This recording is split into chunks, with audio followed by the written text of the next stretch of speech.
Hi everyone, this is Vishal Kumar. Welcome to my YouTube channel called Energetic Biology. अभी जैसे क्या है कि मैंने अभी रिसेंट में कुछ वीडियोस अपलोड किया है। इसके पहले भी मैंने एक वीडियो बहुत पहले मैंने अपलोड किया था। उस टाइम पे मैं आरा डिस्ट्रिक्ट में था, ठीक, आरा के एक स्कूल में था।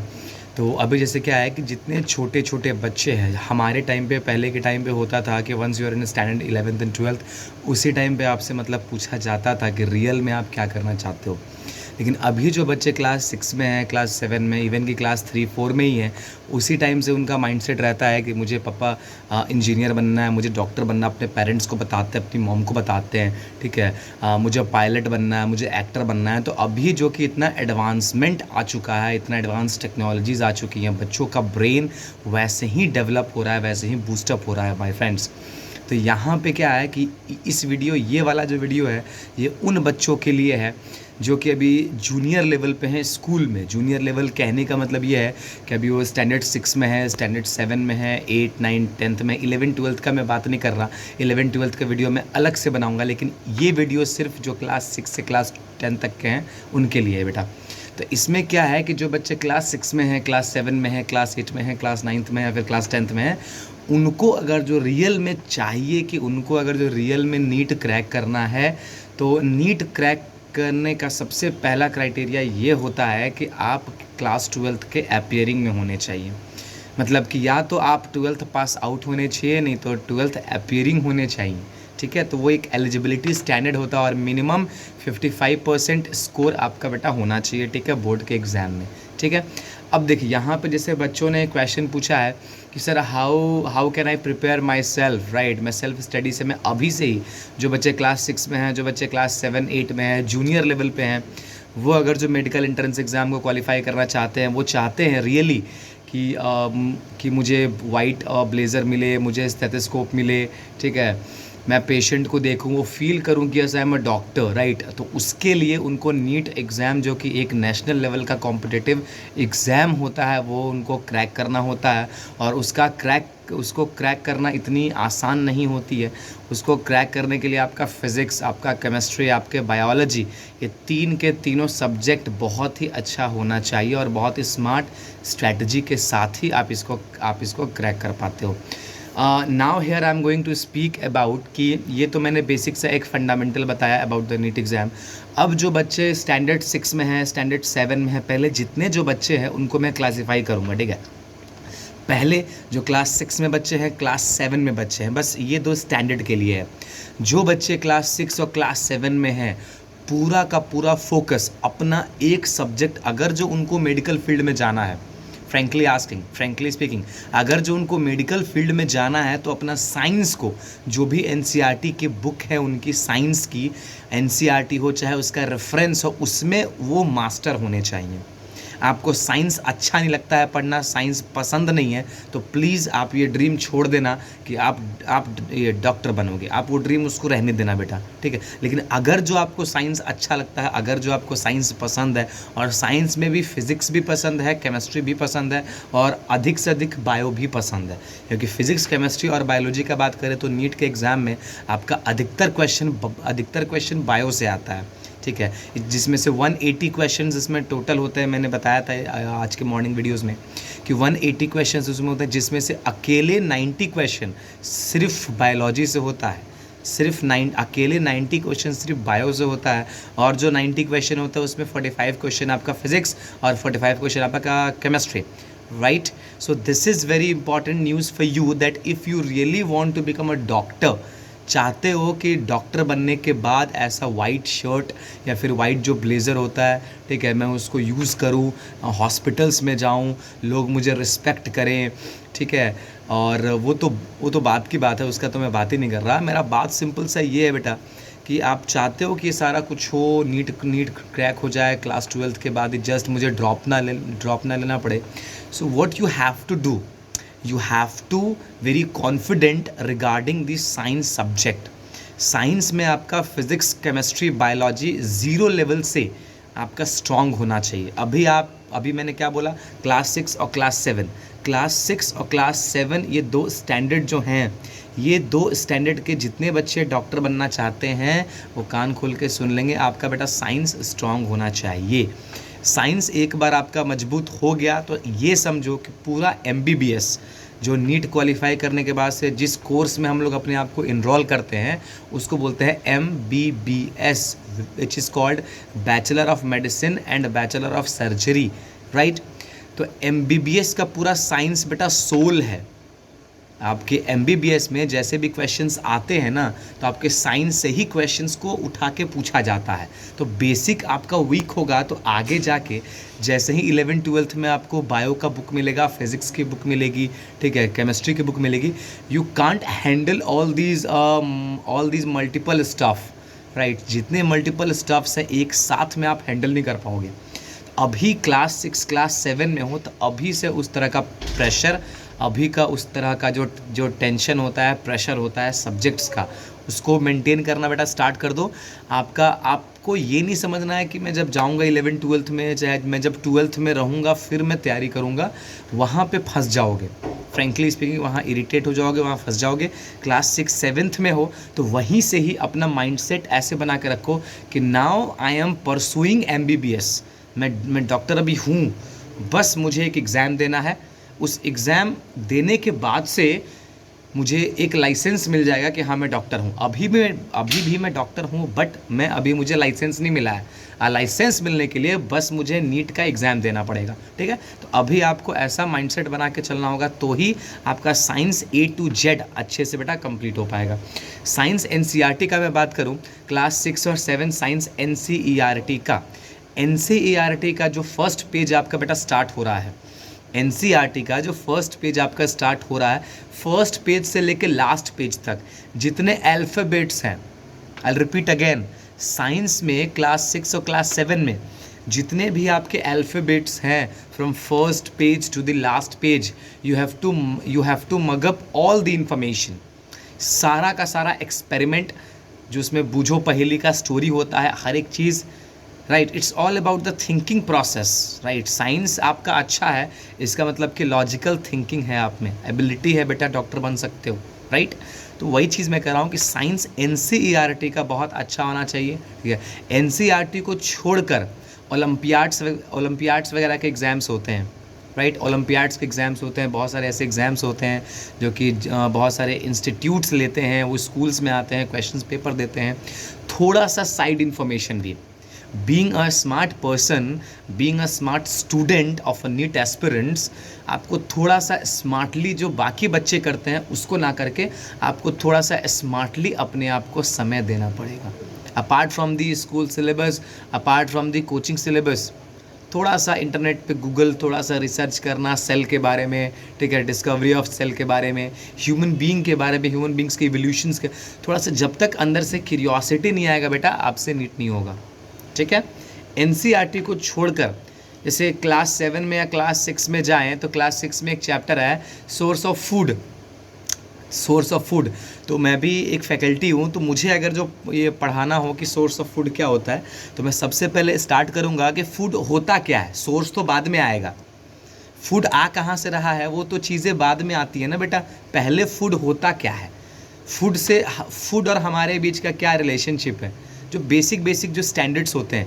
तो you have to become zero to hero, you have to become, भले आपको पहले से बहुत कुछ आता हो लेकिन फिर भी you have to start from this zero level, zero से बेटा हीरो पे जाना है, राइट। तो क्लास 6 और 7 जो स्टैंडर्ड है उसमें NCERT को छोड़कर इंटरनेट पे रिसर्च, थोड़ा सोचना, थोड़ा अपना नोट्स बनाना, और साइड पे जाएं तो क्लास 6-7 में रेफरेंस बुक भी आते हैं। रेफरेंस बुक कई सारे आते हैं, उनका वीडियो मैं अलग से बना दूंगा। वो भी मटेरियल बेटा अच्छा होता है आपके ब्रेन के बूस्टअप के लिए, ब्रेन के डेवलपमेंट के लिए, ठीक है।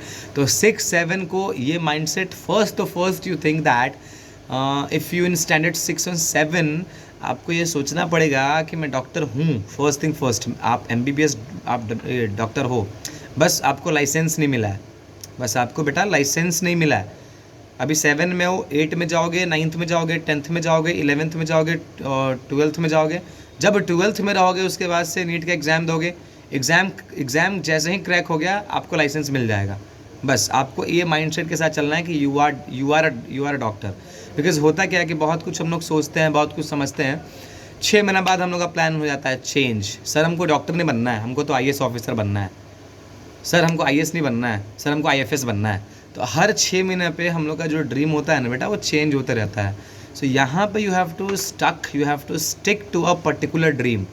डॉक्टर बनना है तो डॉक्टर ही बनना है, ठीक है। इंजीनियर बनना है तो इंजीनियर ही बनना है, और कुछ ऑप्शन नहीं है हमारे पास में। क्लास 6-7 में हो, ये सोचे हो कि डॉक्टर बनना है तो डॉक्टर ही बनना है, चाहे आसपास के लोग, चाहे आपका दिमाग, चाहे आपके फैमिली वाले कुछ भी बोले, you have to become a doctor, because कि वो आपका बेटा अपना है ना, राइट। और अगर जो आप आगे बढ़ते हो तो फैमिली वाले, आपके फैकल्टीज़, आपके जो भी रिलेशन में आते हैं वो भी आपको मतलब सपोर्ट ही करेंगे, राइट। सो कहने का मतलब है कि आप सोच लो कि आप डॉक्टर हो, बनना है तो सोच लो कि हो, ठीक। एग्ज़ाम देना, एग्ज़ाम क्रैक होगा तो आपको लाइसेंस मिल जाएगा, बस, राइट बेटा। चलो, तो ये था स्टैंडर्ड 6 और 7 के। 8 और 8 के लिए आते हैं, स्पेशली 8 के लिए।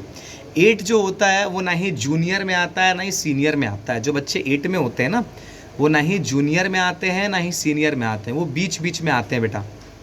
उनका, अब देखो, मुझे तो आइडिया नहीं है कि जो 8 में जो बच्चे हैं जिनको डॉक्टर बनना है, मुझे आइडिया नहीं है कि उनका साइंस का क्या लेवल है। मुझे आइडिया नहीं है कि उनके साइंस का क्या लेवल है। अपार्ट फ्रॉम दैट, 8 में भी वो अपने साइंस पे अगर जो काम करेंगे, वो पैशनेट है साइंस को लेकर। 8 का एनसीईआरटी, 8 का एक साइड बुक, 8 का एनसीईआरटी और 8 का एक साइड बुक, और जो ओलंपियाड लेवल के क्वेश्चन होते हैं, ठीक है, ये सब सारा कॉन्सेप्ट उनके अंदर रहेगा, ठीक है। उनको भी सेम चीज़ अपने आप को फील करके बेटा आगे बढ़ना है। Science as much as strong होना चाहिए आप सारे बच्चों का, ठीक है। चाहे फिजिक्स हो, चाहे केमिस्ट्री हो, चाहे बायोलॉजी हो। और बायो तो मतलब पूछो ही नहीं, बायो तो आपके सो बोलते हैं मुँह ज़बानी आपको याद होना चाहिए, ठीक है। कोई भी क्वेश्चन पूछ दे, जैसे आप ही आते हो मेरे सामने, आप स्टैंडर्ड 8 में, और आपसे मैं सिंपल क्वेश्चन पूछ दूँ कि ट्रांसपिरेशन और ट्रांसपोर्टेशन में अंतर क्या है। 8 में, 8 के लेवल के हो ना आप, और ये क्वेश्चन बेटा आना चाहिए कि ट्रांसपिरेशन और ट्रांसपोर्टेशन में अंतर क्या है। एक प्लांट के अंदर ट्रांसपिरेशन भी होता है, एक प्लांट के अंदर ट्रांसपोर्टेशन भी होता है। इन दोनों में डिफरेंस क्या है। आप अगर जो स्टैंडर्ड होंगे, आपका एनसीईआरटी अच्छे से कवर होगा, आपको साइंस अच्छे से आता होगा, तो आप 1 मिनट अपना टाइम लोगे, इसका आंसर आप सोचोगे, और उसी टाइम पे आप बेटा रिस्पॉन्स करोगे कि sir the main difference between the transpiration and transportation is the transpiration is the loss of water and the transportation is the movement of the water molecules, the molecules of the food inside the plant. Very simple, right. अगर जो basic concept ही नहीं होगा तो आगे NEET में कैसे जाओगे फिर। This is very important for all of you. 8 के बच्चे ध्यान रखेंगे, स्टार्ट से लेकर एंड तक, स्टार्टिंग से लेकर एंड तक जो भी उनके अल्फ़ाबेट्स हैं एनसीईआरटी के, उनके साइड रेफरेंस के, वो सारा चीज़ A to Z बेटा यहाँ पे होना चाहिए, ठीक है। वो बेटा 8 का हो गया। अब आते हैं जो सेकेंडरी के आते हैं, जो 9-10th के बच्चे हैं। 9-10th के बच्चों को बहुत कन्फ्यूज़न होता है। 50% बच्चे से ऊपर इंडिया में इतने बच्चे हैं 9-10th के, जिनको खुद को आइडिया नहीं है that what I want to become. उनसे कोई पूछता है तो उनका स्टेटमेंट होता है कि सर अभी तो सिलेबस ही कंप्लीट नहीं हो रहा, अभी तो इतना रिस्पॉन्सिबिलिटी मिल रहा है कि मुझे सोचने का ही टाइम नहीं मिल रहा है कि मुझे बनना क्या है। सो दिस इज़ वेरी इंपॉर्टेंट कि आप स्टार्टिंग में ही सोच के रखो ना। क्यों 9th में आ रहे हो तो क्यों आपसे कोई आदमी पूछ रहा है and you are not able to answer him और her, the reason is you only. जब आपको सोचना चाहिए था क्लास 6 और 7 में, तो उस टाइम तो आप घूम रहे थे बेटा। उस टाइम पे तो आप इंस्टाग्राम पे आप किसी को ढूंढ रहे थे, फेसबुक पे आप किसी को ढूंढ रहे थे। उस टाइम पे थोड़ा प्लान करना चाहिए था, ठीक है। थोड़ा सोचना चाहिए था कि हाँ मुझे क्या बनना है, क्या करना। Plan your future according your personality, right. जैसा आपका पर्सनैलिटी है बेटा, उसके अकॉर्डिंग अपने फ्यूचर को प्लान करो। आप ही अपने क्रिएटर हो। भगवान ने तो बना के आपको छोड़ रखा है, भगवान ने आपको बना के छोड़ रखा है, और छोड़ रखा है तो आप सोचो अपने बारे में अब, right. So here is the main thing for 9th and 10th standard कि पहले से अगर जो प्लान है कि मुझे MBBS करना है, तो इनका भी सेम चीज़ होगा बेटा। Science A to Z basic to medium level अच्छा होना चाहिए। 9-10th का पूरा न्यूमेरिकल्स, फिजिक्स का पूरा रिएक्शन, केमिस्ट्री का, बायोलॉजी का पूरा कॉन्सेप्ट, बायो का पूरा कॉन्सेप्ट और उसका diagrams A to Z, process, phenomena, सारा कुछ 9-10th का बेटा अच्छा होना चाहिए, ठीक है। अब बात रहा कि जो 9-10th वाले सोचते हैं कि मुझे मेडिकल देना है, मुझे नीट देना है। एक चीज़ मुझे याद है, हम लोग वो काम नहीं करते हैं ना जिसमें हम लोग का इंटरेस्ट होता है। फ्रेंकली एक चीज़ मैं बता रहा हूँ, प्रैक्टिकली हम लोग वो काम नहीं करते हैं जो हम लोग को इंटरेस्ट होता है, हम लोग वो काम करते हैं जिसमें सोसाइटी को इंटरेस्ट होता है। ऐसा क्यों? क्योंकि सोसाइटी को हम लोग को खुश रखना है बेटा, है ना। हम लोग भले ऐसा जॉब में आ जाए जिसमें हम लोग खुश ना रहें, हम लोग का वो इंटरेस्ट ना हो, लेकिन सोसाइटी का इंटरेस्ट है तो हम लोग को भी वहाँ पे बेटा जाना ही है। ये हम लोग का एक परसेप्शन है, सो कॉल्ड, राइट। लेकिन आज के जो युवा हैं, आज के जो यंग लोग हैं, ठीक है, I am also a young people, right. तो जो इंडिया का यूथ है, जो यंग पीपल, वो थोड़ा सोचे कि जो नौकरी, जो जॉब, जो काम तुमको अगले 30-40 साल तक करना है, उसमें इंटरेस्ट नहीं रहा तो वो काम करके भी तुम क्या करोगे बताओ, सोचो। तो first you have to think about yourself that what's your personality is, ठीक है। बहुत किसी का पर्सनैलिटी होता है कि उसको ब्लड से प्यार होता है, उसको ऑर्गन से प्यार होता है, उसको अंदर से आता है कि कोई हॉस्पिटल में कोई मरीज आ रहा है ना, तो मरीज आ रहा है वो मरीज बन के, लेकिन जब हॉस्पिटल से जाए तो एज ए हेल्दी पर्सन बन के, उसको हम ठीक करके ही भेजेंगे। बहुत किसी का मोटिव रहता है, ठीक है। आप हमसे पूछोगे सर आपका मोटिव क्या रहता है, हम बताएंगे कि जो कॉन्सेप्ट आपको लगता है कि बहुत हार्ड है, बहुत हार्ड है, बहुत हार्ड है, तो मेरा मोटिव ये रहता है कि जो बहुत हार्ड है, बहुत हार्ड है, बहुत हार्ड है, उसको हम स्टोरी के थ्रू आपको हम आसानी से समझा दें। ये मेरा मोटिव, इसीलिए हम इस फील्ड में आए हैं, राइट बेटा। तो पहले आप डिसाइड कर लो, जो बच्चे 9th-10th के हैं, अपना पर्सनालिटी देख लो कि आप इंट्रोवर्ट हो, एक्सट्रोवर्ट हो, एम्बीवर्ट हो, आप घुलनसार हो या फिर अकेले रहने वाले हो, जो पब्लिक प्लेसेस होते हैं वहाँ बोलने में आपको डर लगता है, कि आपका पर्सनालिटी है। जैसा पर्सनालिटी वैसा जॉब, जैसा पर्सनालिटी वैसा जॉब रहेगा तो ज़िंदगी भर आप बेटा खुश रहोगे। आपका पर्सनालिटी वैसा नहीं है, राइट, और आप कुछ और काम कर रहे हो, तो फिर आप वहाँ से आप बेटा छोड़ दोगे, आप रिज़ाइन कर दोगे, फ्रेंकली स्पीकिंग, राइट। तो 9th-10th के बच्चों को थोड़ा डिसाइड किया, जिनका डिसीजन ऑलरेडी है अपने पर्सनालिटी के अकॉर्डिंग, दैट रियली ही and she wants to become a MBBS so called doctor. So congratulations that you have been decided regarding all this stuff that you want to become a doctor, right? So first of all, what you have to do, you have to stick on your dream that you want to become a doctor. First thing first, you don't have to change your dream. Sir, after 6 months, you will say that, sir, I want to become a Indian Air Force officer. I want to become the inspector of Bihar. I want to become the inspector general or the inspector of Jharkhand, right? Don't speak like that in front of me, right? Whatever you are going to do, stick on a particular dream only, right? Yeah.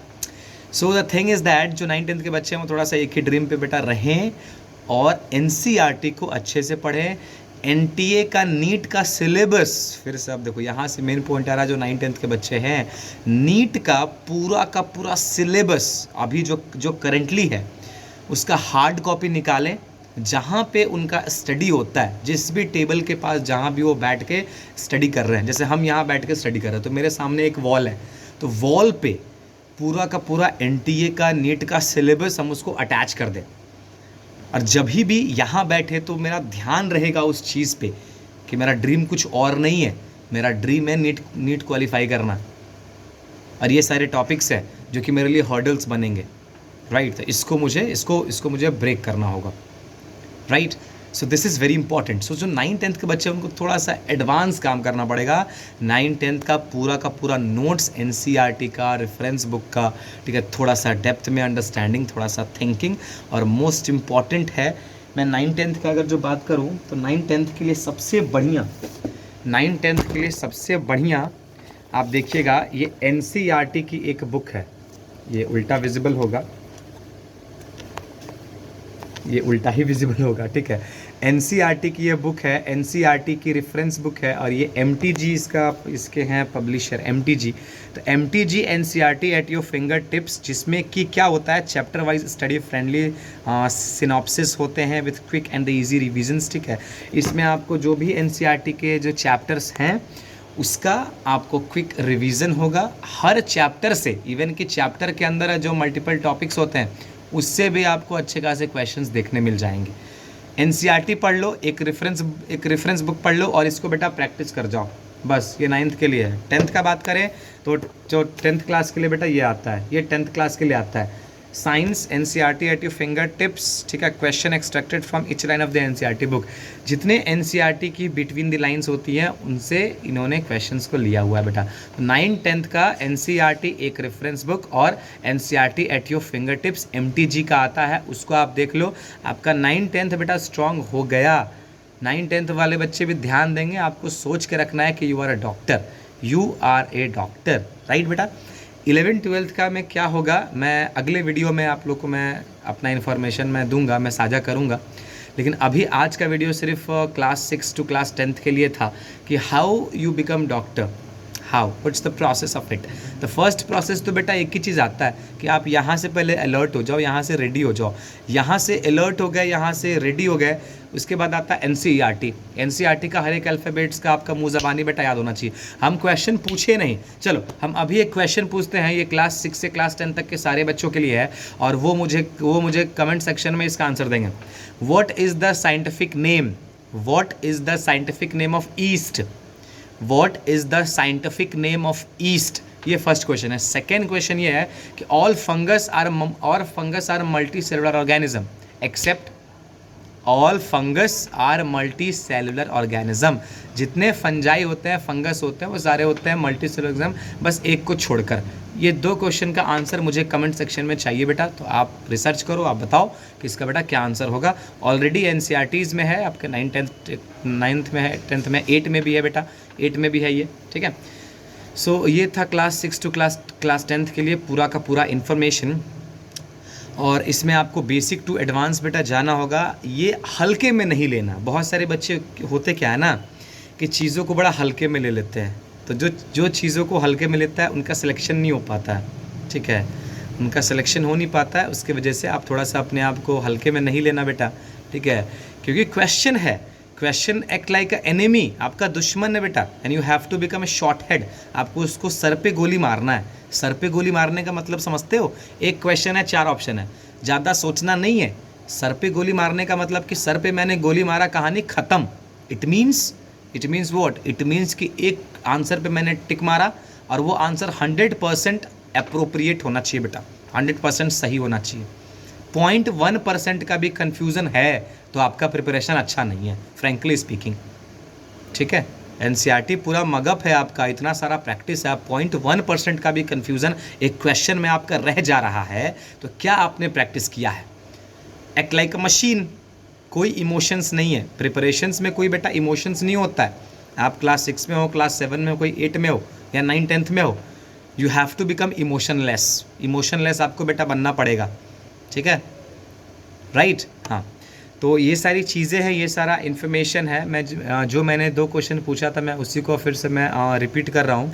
What is the scientific name of yeast and name and fungus, name of fungi, right, which are unicellular, because all the fungus are multicellular except organism. एक organism है पूरे fungus में जो कि unicellular होता है, इसको छोड़कर बाकी सब होते हैं मल्टी सेलुलर। थोड़ा सोचो, थोड़ा समझो और मुझे आप रिस्पॉन्स करो। इसके बाद में how to prepare 11th and 12th के लिए इंस्टीट्यूट ज्वाइन करना है कि नहीं, जो क्लास 6 से क्लास 10th के लिए बच्चे हैं उनको कोचिंग ज्वाइन करना है कि नहीं, इसका मैं वीडियो अलग से बनाऊंगा।